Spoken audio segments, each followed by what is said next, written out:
Tonight on Reporting Scotland, the world's anti-doping agency criticises Scottish football for failing to carry out any drug tests in the last 9 months of 2016. Claims of discrimination against former oil and gas workers by employers in other industries. Also in the programme, an increase in the illegal sport of hare coursing. Farmers say it could be a sign of a bigger rural crime wave. I was at the point where I was getting into a lot of trouble. We meet the former bad boy from Angus who's turned himself into a bounty hunter in America.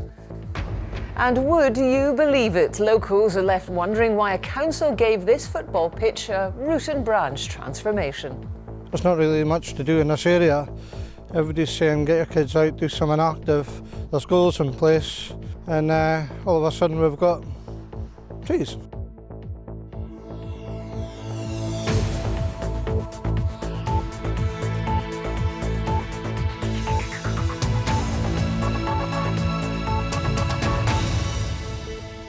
Good evening. Not one player was drugs tested in Scottish domestic football during the bulk of last year. The Scottish Football Association says funding is in place to ensure tests are carried out during the rest of this season. But tonight, the president of the World Anti-Doping Agency criticised the lack of testing. Alistair Lamont has more. The fight to keep drugs out of sport has never been more intense or so high profile. From state-sponsored doping in Russia, investigations into wrongdoing in cycling, to a lengthy ban for Maria Sharapova, one of tennis's biggest stars. A year ago, BBC Scotland published figures that showed that only 8 drugs tests had been done in Scottish football between April and December of 2015. Now it's emerged that in the same 9-month period last year, not a single test was carried out. It's, in my view, unfortunate if any country which purports to be a serious player in the football world has a gap in its testing programme. I think the SFA are slowly getting their act together in terms of budget to do some testing, but a 9-month absence is not good news. The Scottish FA lost its funding from the UK Anti-Doping Agency last April and finally agreed its own funding package in November. Well, Alistair is with me. What's the response been from the SFA?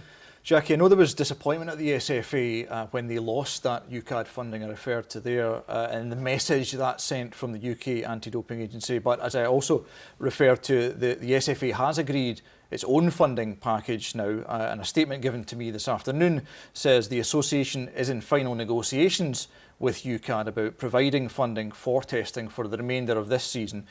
Additionally, the statement stresses that the SFA's security and integrity officer has just completed what they call a comprehensive anti-doping education programme. He's been going round all the senior clubs to talk about this.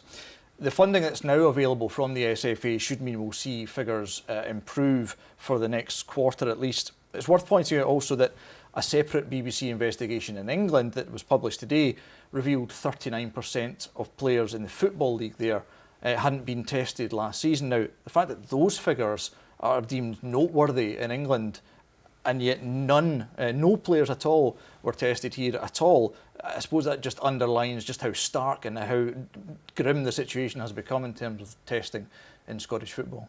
Alistair, thank you. There are calls for an investigation into claims of widespread discrimination against former oil and gas workers by employers in other industries. BBC Scotland can reveal an MSP has passed documentary evidence of the practice to the UK Employment Minister. Some workers claim companies won't hire them in case they quit when the oil price recovers. Fiona Stalker reports. Any prejudice, it is horrible. Colin McIntyre was made redundant from his job as a procurement manager in the oil and gas industry more than a year ago. He's applied for hundreds of jobs out with the sector and has been turned down. The reason shocked him. Explicitly, I was told we're not interested in people from the oil and gas at the moment. You'll just go back up to Aberdeen when the recovery starts. We're not interested. Tens of thousands of oil workers have been laid off as a result of the downturn, many now seeking employment out with the industry. Some believe Colin's experience could be the tip of the iceberg. I had heard anecdotal evidence that there was been discrimination against people who'd work in oil and gas, but a couple of weeks ago I saw actual documentary evidence. No oil and gas people need apply to this job. It's the first time I'd actually seen it written down from a recruitment company on behalf of a client, and that worried me greatly. And this is just one of the examples in which an industry client has made it clear through the recruitment company that they are quite explicit in not wanting people from the oil and gas industry. And for Colin, it's just about getting a level playing field. For people to see beyond the headline, beyond the title, beyond the oil and gas, and actually look at the skill set, give them a chance, give them an interview. Thousands more oil workers are expected to lose their jobs this year, swelling the numbers of those simply seeking a fair chance of a new future. Fiona Stockert reporting Scotland, Aberdeen. Give the people of Scotland a break. That's the message from the Scottish Conservative leader in a speech in London tonight, as speculation grows about a second independence referendum because of Brexit. Labour's Scottish leader is making a similar call. Well, yesterday, the former First Minister suggested an 18-month timetable for a fresh poll. And today, the SNP said the ball is in the UK government's court. Our political correspondent, Andrew Kerr, can tell us more. Coming soon, very possibly, to a country near you, IndyRef 2, the sequel. The former First Minister Alex Salmond said yesterday another poll could be held in 18 months, with the future of the UK in doubt because of Brexit. But two party leaders are in London tonight arguing the case for the union. The people of Scotland don't want more uncertainty, not when we've already got questions to answer over Brexit. They're asking the SNP, the Government of Scotland, to give them a break, to take the constitutional uncertainty off the table and get back to the day job they're being paid for, to improve our school system, look after our health service and stop desperately trying to leverage Brexit for another independence referendum. Scottish Labour stands firmly against the second independence referendum, but just because we're pro-union doesn't mean that we're pro the status quo. And what I would like to see now is a federal United Kingdom where we bring powers back from Brussels to the Scottish Parliament. Back north for the SNP in Glasgow today, the impression is it's not full steam ahead. They want to hear what the UK government makes of their plan to keep Scotland in the single market. There will only be a referendum, we're only going down that road if we can't reach a compromise with the UK government, and we believe the compromise that's on the table could work very well for everyone. But assuming that the UK government is intransigent about that process and doesn't want to cooperate, then I think we're moving forward to the next stage. Politicians live by the polls. Professor John Curtis has been examining voting intentions since the EU referendum. On average, they point to a 47% support for yes, 53% support for no. Those figures, by the way, are exactly the same as they were in the months immediately prior to the EU referendum. So we are in a situation where still the SNP by no means can be sure of winning a second referendum, but equally Theresa May cannot presume that Nicola Sturgeon would lose one if she were to call it. So maybe we should be standing by for another political thriller. Well, Andrew joins me now. Andrew, we've got the SNP conference next month, and that's being seen as a potential key moment on the road to perhaps IndyRef 2. Yes, Jackie, that's right. It will be interesting to see just exactly what the First Minister, Nicola Sturgeon, does at that conference as she sets out her current thinking on IndyRef 2. Now, she'll need to say something that will get the audience up out their seats, cheering and applauding, but it might be something quite procedural. We have seen that before. We have seen the First Minister announce here at the Hydro at the October conference that she was publishing the independence referendum bill. So perhaps in Aberdeen next month she could seek permission from Westminster to actually hold the referendum, to give it the technical name, that's the Section 30 order. Now, Ms Sturgeon needs to keep the pot boiling, but she doesn't want the pot to boil over because we've got the local government elections in May, and she doesn't want perhaps talk of IndyRef 2 to dominate that too much. Well, for the pro-union parties making their speeches in London tonight for the Conservatives and Labour, Ruth Davidson of the Conservatives is saying that the SNP must now stop this talk of a second independence referendum, give the country a break, she's saying, focus on the day job, as she puts it. She's saying as the SNP crank up their campaign bus, the case needs to be made afresh for the union. Thank you very much, Andrew Kerr. A former Catholic monk accused of child abuse at a Scottish school has appeared in court in Australia facing extradition. Father Dennis Alexander was one of several monks accused of abusing boys at the former Fort Augustus Abbey boarding school in the Highlands. He's always denied the allegations. Phil Mercer reports from Sydney. Dennis Alexander appeared via a video link from a remand centre at Silverwater Prison here in Sydney. He was in a wheelchair. He did at times appear to be quite fragile, but fully aware of the legal proceedings.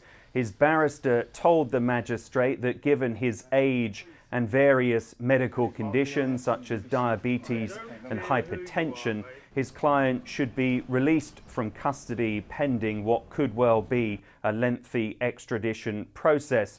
A lawyer for the UK government argued against the bail application, saying that Father Alexander presented a flight risk. He suggested that the former monk may even be spirited away to a Benedictine monastery somewhere in Australia. The lawyer also arguing that the priest's medical conditions would not be made worse in custody.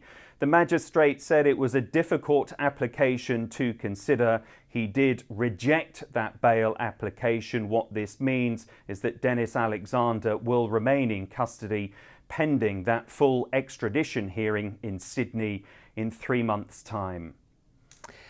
Concerns are being raised about an upsurge in the illegal blood sport of hare coursing.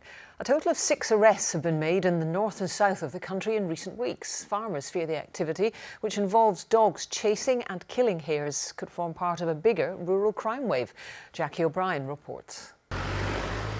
Out on the hunt for evidence of hare coursing in Nairnshire's open farmland. You can see nice wide open fields.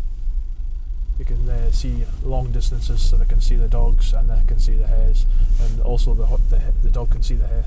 It relies on sight when it's chasing the hare. This was filmed in England, where the blood sport involving the illegal pursuit of hares by dogs is more prevalent. Operated by small groups who bet on the outcome, hare coursing was banned in Scotland 14 years ago. But that hasn't stopped a new surge in activity here, with a number of arrests in the Borders and in the Highlands in the past month. It's an activity that's been banned since 2002, completely illegal, and it basically involves lurcher-style, greyhound-style dogs. The hare, it suffers a torturous death. It's chased around the field for several minutes, sometimes up to 5 minutes. It's exhausted, and it's at the end, the result is that it's torn apart by a chasing dog. It's not nice and pleasant. It's a barbaric sport. It's been outlawed for good reason. The recent spate of incidents has brought new concern to the countryside.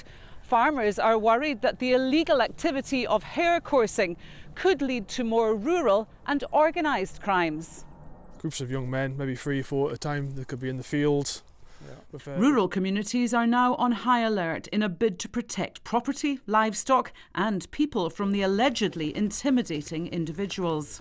Other concern that farmers have is if they ever confront them, they seem to be quite threatening and potentially violent people, and also there's a wee feeling that they might also be involved in other crimes as well, and the hare coursing might be the tip of the rural crime iceberg, as you'd say.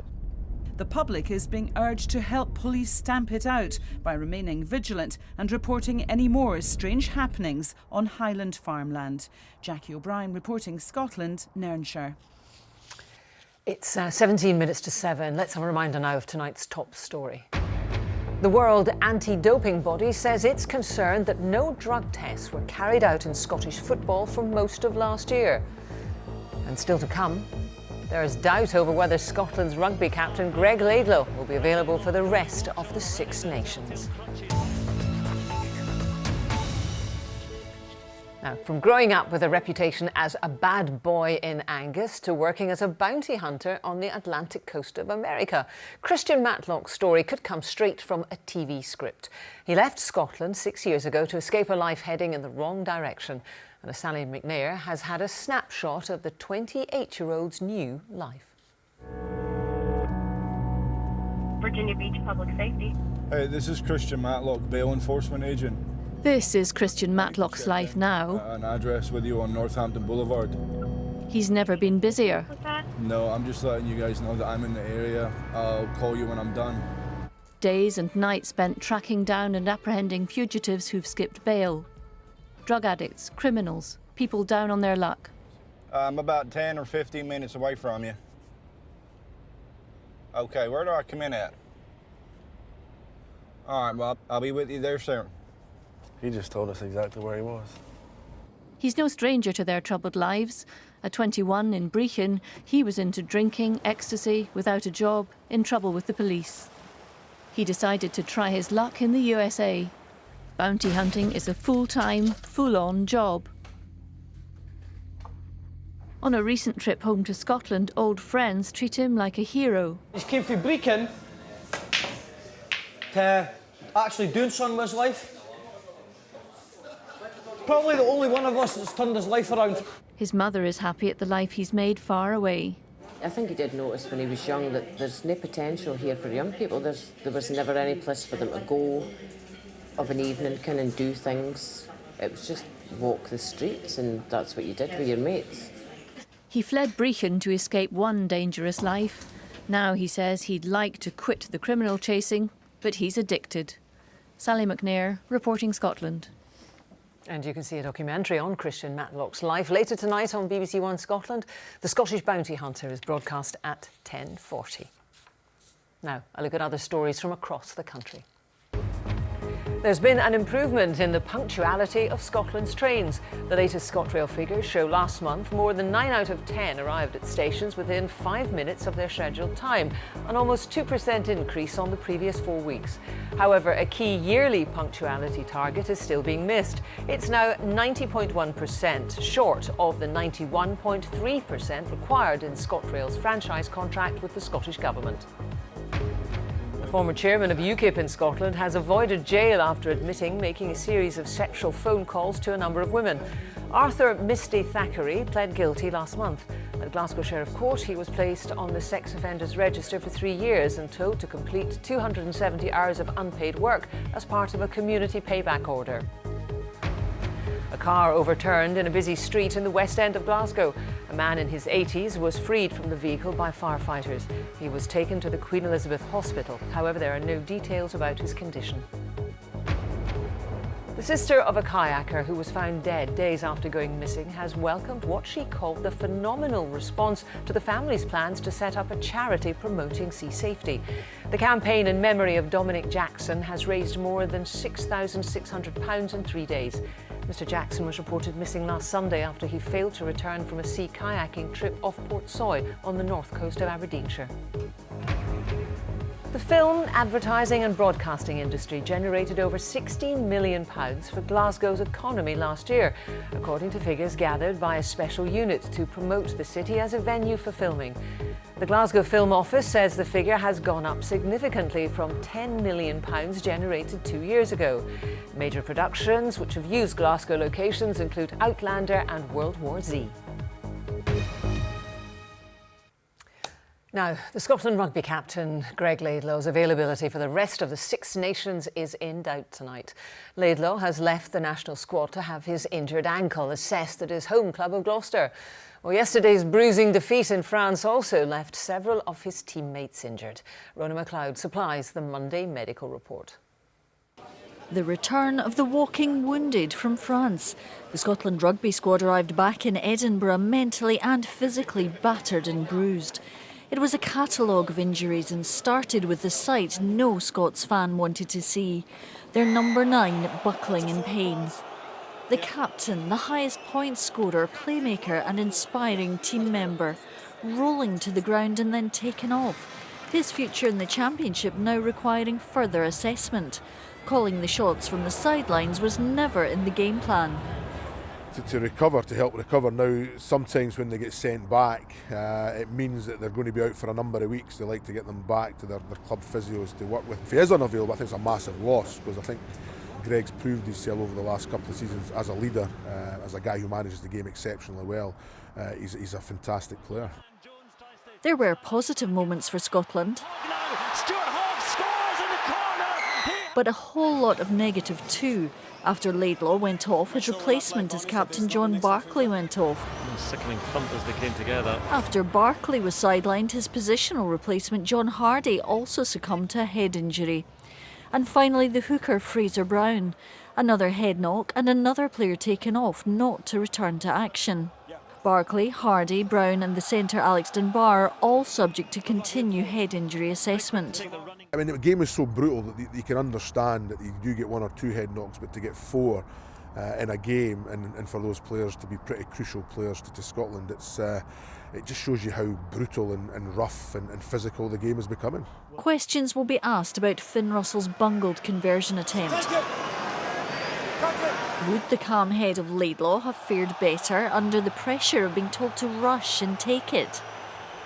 The squad have until a week on Saturday to recover when the next wave of attack will come, this time from Wales. Ronald McLeod, reporting Scotland. Well, football now, and Rangers' search for a new manager continues this evening. Mark Warburton left the position amid controversy on Friday, and a weekend of speculation has followed. Well, our senior football reporter Chris McLaughlin is at Ibrox for us. Chris, 3 days since Mark Warburton's departure. What's the latest? Well, no specific update as yet, Jackie. Rangers' next match is a league game against Dundee on Sunday. Graham Murty, the under-20s coach, remains in charge for now. The favourite to take over, though, is Alex McLeish. He's been the manager here before, a pretty successful spell between 2001 and 2006. He led the club to a domestic treble. He also took them to the last 16 of the Champions League. The big question, though, is would he take it on a temporary basis, because the Rangers chairman Dave King released a short statement today and said that because of the time constraints, the club may have to consider an interim solution. Now, the St Johnstone manager Tommy Wright has also been linked with the job. He said it's pure speculation, but still plenty of fallout from the departure of Mark Warburton on Friday. Was he pushed or did he jump? The club say that he resigned. The man himself said he did not. It is currently with his lawyers, and this is another mess this club and its fans could well do without, Jackie. Chris, thank you very much. Well, staying with football, sort of, Aberdeenshire Council has apologised for planting dozens of trees in the middle of a football pitch. The trees appeared on the playing field at Logie Durno over the weekend, sparking confusion among residents. We sent our reporter Rebecca Curran to investigate. Golzina's there, but Moore gets there first, turning the ball out for a throw to Scotland, midway inside the English half, on the near side of the field.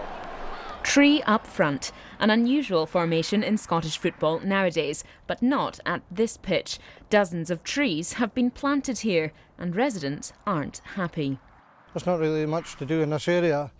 Everybody's saying get your kids out, do something active. There's goals in place, and all of a sudden we've got trees. Aberdeenshire Council say the plan was to turn over part of the area for biodiversity, as anecdotally it was rarely used. Whenever we take a football, we always play here, not on the big pitch, like a full-size pitch. But I don't know why the council put them there. Yeah, but they are good for dribbling around because it gives you good practice. Aberdeenshire Council couldn't confirm how much it cost to plant the trees or how much it could be to remove them. The trees will stay where they are until an agreement is reached with residents. Well, I'm certainly not dressed for the occasion, and these are definitely not football boots, but it's just a ball and some trees. How hard could it be? Away out to the right, to the left rather, it's picked up by Eddie Gray. Eddie Gray past one player, chipping a lovely ball across Collins. Steed, a great goal! Rebecca Curran, reporting Scotland, Logie Durno. Could be a new national sport. Well, let's get the weather now. from Cosser. Thank you, Jackie. Good evening to you all. Well, it's been a mainly cloudy start to the evening, but earlier there were some spells of sunshine. You can see from the recent satellite image the bulk of that cloud across more central and eastern areas, but across the southwest and the northwest we had some lovely spells of sunshine. But look at the difference in temperature. Where we had thicker cloud across parts of Balmoral and Braemar, temperatures only reached 3 Celsius today, but across Skye we reached 11 Celsius and some lovely sunshine too. This beautiful picture sent in from one of our weather watchers from the Isle of Skye. But this evening will be mainly cloudy and quite breezy too. Southeasterly winds, which becomes quite strong across the southwest, maybe even touching gale force along the Solway up towards Tiree, Isla and also Kintyre. Now, as we head through the night, quite a bit of cloud further towards the east, but clearer spells further towards the west. And temperatures could dip to below freezing for West Highland, for example. But for towns and cities, temperatures holding up to around 3 or 4 Celsius. So for tomorrow then, quite a bit of cloud further towards the east, but during the day, quite good spells of sunshine developing across many central and western areas. So if you're heading out around 3 o'clock, still fairly cloudy across Shetland and for Orkney too across the northeast, but some good spells of sunshine elsewhere. Temperatures reaching around 7 to 9 Celsius. Across the central belt as well, some decent spells of sunshine, and we're looking at around 7 or 8 Celsius here as well. And the wind's still quite strong to start the day, but tending to ease as we head through to the afternoon. It's during the evening, though, we'll start to see some thicker cloud pushing in from the southwest, bringing with it some patchy outbreaks of rain. We start to see a change as we look ahead to midweek onwards. An area of low pressure to the west of us, high pressure to the east, and the wind direction becomes more of a southerly. We start to draw in milder air, but we're also going to bring some unsettled conditions too. So for Wednesday, it's a reversal of fortunes. The cloud, the patchy outbreaks of rain towards the west of the country. Towards the east, the best of any drier, brighter weather. Temperatures reaching around 9 to 10 Celsius. And similar conditions on Thursday too. For all of us, it's feeling much milder than of late. That's your forecast. Thank goodness for that. It's been bitter, Cosser. Thank you. Well, now just time for a reminder of tonight's main news. An investigation has revealed widespread drug abuse and security failings at one of Britain's biggest prisons. An undercover reporter worked as a prison officer for 2 months and filmed inmates threatening staff. The world's anti-doping agency has criticised Scottish football for failing to carry out any drug tests in the domestic game over the last 9 months of 2016. And there are calls for an investigation into claims of widespread discrimination against former oil and gas workers by employers in other industries. And that's Reporting Scotland from all of us. Good evening.